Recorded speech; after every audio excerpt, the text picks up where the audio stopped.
एहतसाब अदालत लाहौर ने परवेज इलाही समेत दीगर के खिलाफ गुजरात तरक्याती मनसूबों में करप्शन के केस में शरीक मुलजिम इशफाक अहमद चौधरी की प्ली बार्गिन की दरखास्त मंजूर कर ली। मज़ीद तफसीलात हासिल करेंगे डॉन न्यूज़ के नुमाइंदे राना बिलाल से।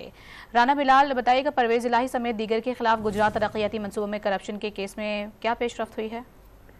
जी देखें, परवेज इलाही समेत दीगर के खिलाफ गुजरात में तरक्याती मनसूबों में करप्शन के हवाले से नैब जो है वो तहकीकात कर रहा है और परवेज इलाही के जो शरीक मुलजिम है इशफाक अहमद, उनकी जानिब से नैब को प्ली बारगेन की दरखास्त दी गई। मुलजिम इशफाक अहमद ने 50 मिलियन की प्ली बारगेन की जो है वो दरखास्त दी।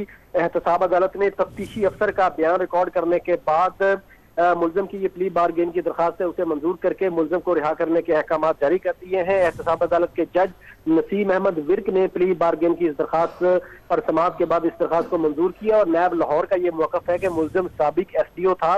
गुजरात तरक्याती मनसूबों में करप्शन की रकम मुलजिम के जाती अकाउंट में मुंतकिल होती रही।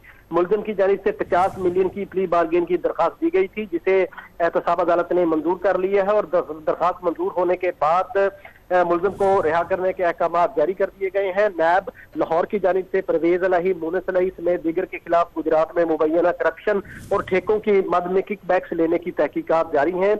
इस मुकदमे में मुनस इलाही जो है वो इश्तिहारी करार दिए जा चुके हैं, जबकि इस मुलजिम की जानिब से प्ली बारगेन की दरखास्त दी गई थी जो कि अदालत ने मंजूर कर ली है। शुक्रिया बिलाल आपका।